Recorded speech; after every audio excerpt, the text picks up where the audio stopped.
para falarmos do tempo de estudo autónomo, talvez lembrar o seguinte.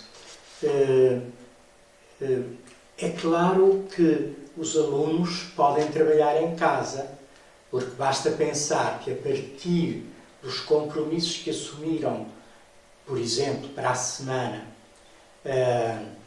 os compromissos de trabalho, se sentem que não têm o tempo suficiente que lhe é destinado na escola, eles podem fazer algum desse trabalho em casa, obviamente. Mas fazem por compromisso próprio e escolhem a hora e o dia para o fazer. Não é uma obrigação diária do professor, como habitualmente acontece na escola tradicional. E depois o que acontece com mais frequência é que o que é recomendado para casa é aquilo que não se pode fazer na escola, por não termos condições na escola para fazer. E o que não temos condições na escola para fazer é, por exemplo, ler livros completos, porque requerem muito tempo e não temos tempo suficiente para a leitura de livros completos, quando já são leituras desenvolvidas. E é preciso, se nós achamos que os alunos devem ler, temos que lhes dar a oportunidade para ler. Então não lhes vamos passar outras coisas para casa se precisamos que eles leiam regularmente livros completos e a partir de casa. Nós costumamos até ter um momento que chamamos os livros e a leitura, que é um momento de balanço dos livros que os alunos vão lendo, das leituras que vão fazendo e também para assumirem o livro como um objeto cultural, que é necessário falar dele, não é? Falar da sua qualidade, se é ilustrado, da qualidade da ilustração, apresentar o livro como um objeto onde se lê.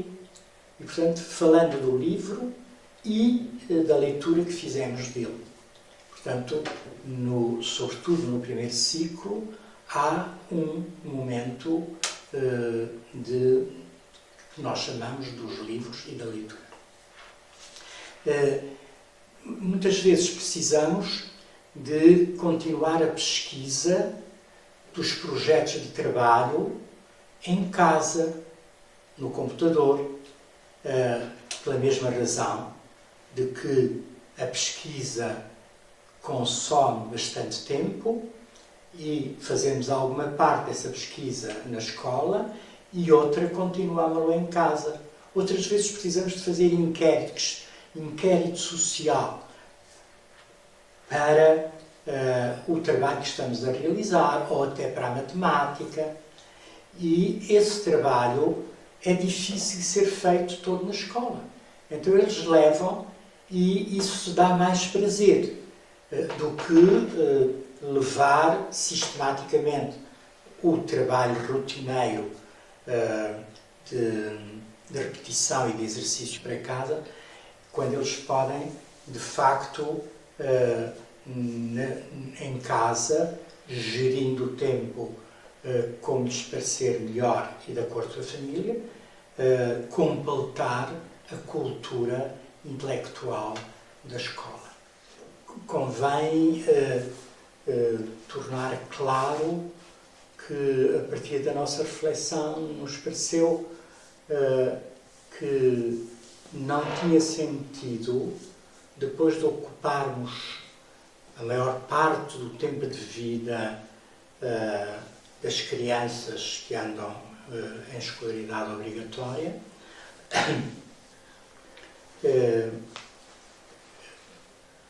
manter o hábito de lhes pedir uma quantidade considerável de trabalho para as suas casas, não podendo sequer conviver com a família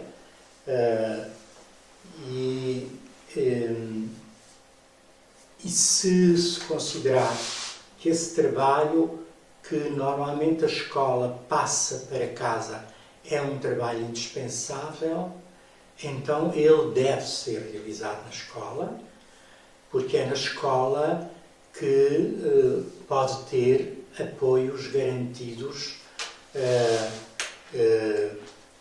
eventualmente com outra qualidade, e também porque corresponde ao conjunto de responsabilidades sociais que a escola assume para com os cidadãos. É assim que reservamos, por exemplo, no primeiro ciclo, cerca de 1h30 diária para a realização de estudo guiado pelo plano individual de trabalho. No plano individual de trabalho consta todo o planeamento do trabalho escolar em que participa um determinado estudante. Quer atividades que são mais do tipo que a escola chama de treino, quer as atividades de produção, como por exemplo alguma produção de texto, quer o estudo para rememorar ou aprofundar alguma aprendizagem que já iniciou ou que está iniciando, aquilo que tradicionalmente chamamos o estudo, não é? Quer seja apoiado em manuais ou em textos recomendados. Portanto, é verdadeiramente um tempo de estudo, não tanto à maneira tradicional que vinha dos jesuítas, com um tempo de estudo depois das aulas, mas integrando no próprio trabalho escolar ou curricular, integrando esse tempo forte para estudo. Esse tempo forte tanto é realizado no primeiro ciclo, em monodocência, como no trabalho nas disciplinas, nos outros graus de ensino. E aí tentamos destinar cerca de 1/3 do tempo, de uma unidade de tempo, que enquanto no primeiro ciclo a unidade mais significativa de tempo é uma semana, podemos considerar que a unidade temporal do trabalho por disciplinas é cerca de 1 mês. E, portanto, destinarmos 1/3 desse tempo para trabalho autónomo, guiado por um plano que foi ou negociado com o professor ou que o aluno autonomamente se propôs realizar e que vai regulando e aprendendo a regular ao longo do tempo.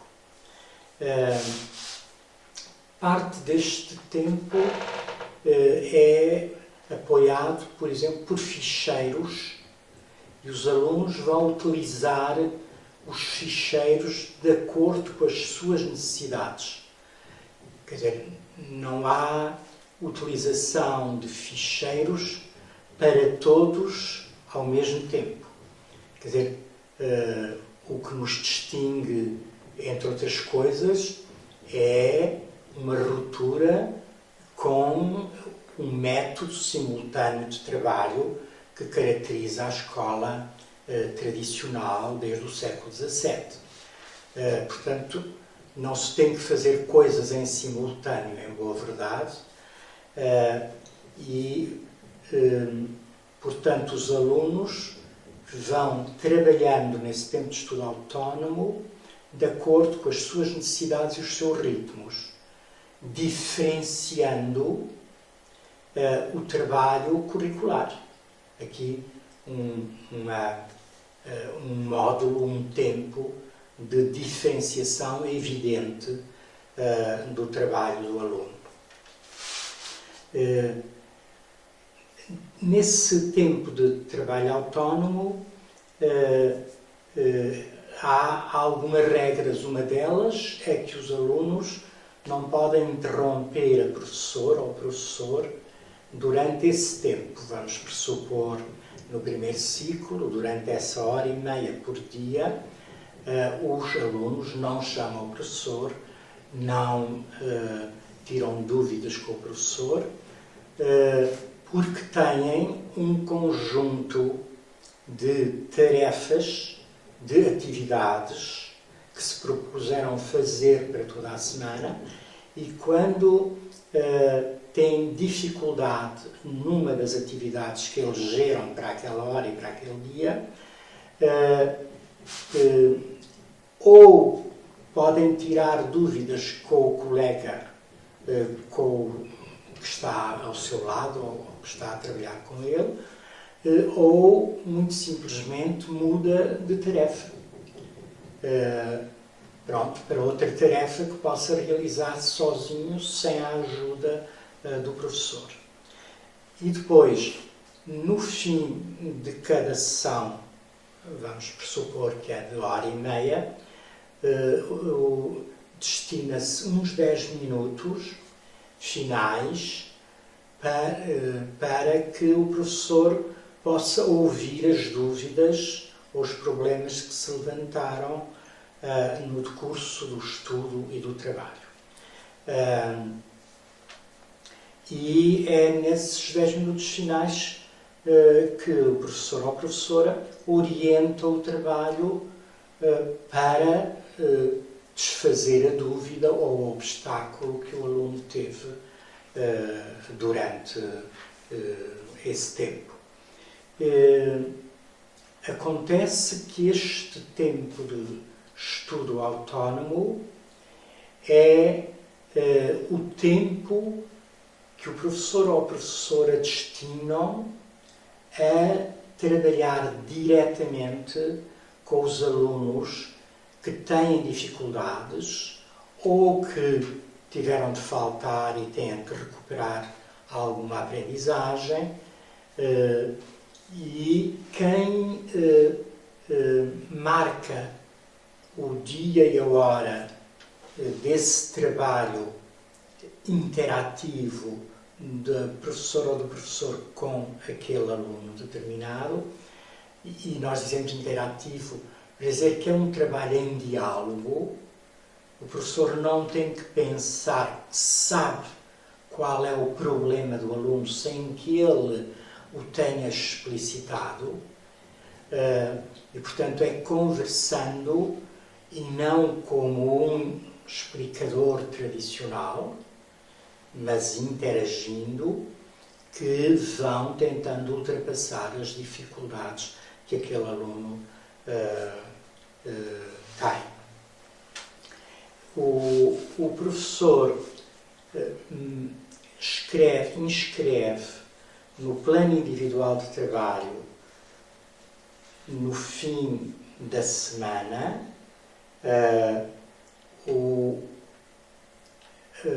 os nomes, o nome do aluno daquele plano respectivo com o qual vai trabalhar em paralelo com o estudo autónomo de todos os outros alunos. Portanto, o professor tem assim a possibilidade, no caso, por exemplo, do primeiro ciclo, de todos os dias apoiar diretamente e ciclicamente, não é? Alunos. Portanto, se ele for passando pelo conjunto dos alunos que manifestam dificuldades ou que regularmente manifestam dificuldades, o professor acaba por ter muito tempo para ajudar os alunos a aprender. Não é? Que é uma das coisas que os professores dizem, queixando-se com frequência, que não têm tempo para estar com os alunos. Ora, para nós, esse tempo é determinante. E esse tempo tem que se realizar para que o professor possa, em rotação, ir acompanhando os alunos que precisam de um apoio individual dele, para permitir que esses alunos não sejam tão injustiçados, para que eles possam fazer progressos e recuperar com mais facilidade e ter direito ao sucesso como tem cada um dos alunos à entrada da escola. Não, os alunos não têm apenas direito ao acesso à escola, têm também, por lei, direito ao sucesso.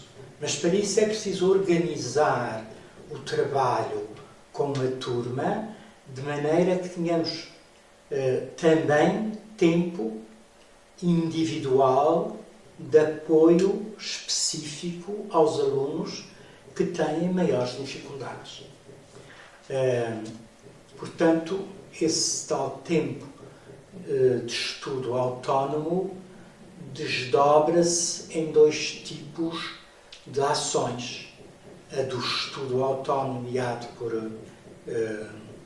um plano individual e a do acompanhamento individual aos alunos que precisam especificamente de acompanhamento da professora ou do professor.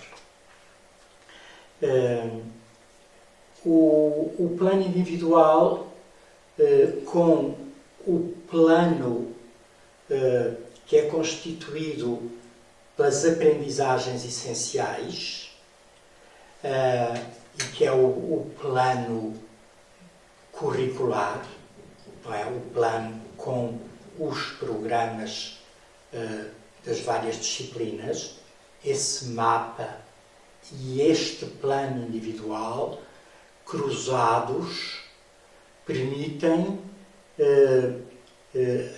avançar nas aprendizagens, no desenvolvimento do currículo e permitem uma avaliação minuciosa, uma regulação de todo o trabalho de desenvolvimento do currículo. É por isso que no plano individual estão as marcas de todos os tempos de trabalho, não é? E os momentos em que determinado aluno entra naquele tipo de atividade. Por exemplo, quando entra nos projetos de trabalho, ou quando entra no debate em coletivo. Se ele não entra, não tem o direito de inscrever lá que esteve, porque o que vai inscrever é a participação. Não é se esteve presente naquele tempo, mas é se realizou participação, trabalho naquele tempo. Depois, no plano individual de trabalho, tem também uma parte que se destina à autoavaliação dele, uma outra à avaliação ou à opinião que os colegas que vão trabalhando com ele têm para o ajudar a avançar, não é? Recomendações úteis para o seu trabalho. Tem também uma quadrícula onde o professor manifesta a sua opinião e recomenda o tipo de trabalho que deve realizar na próxima semana. Em muitas circunstâncias, acrescentamos também um retângulo onde os pais escrevem alguma coisa sobre o conhecimento que tiveram do trabalho do aluno a partir do plano que vai para casa e é mostrado aos pais.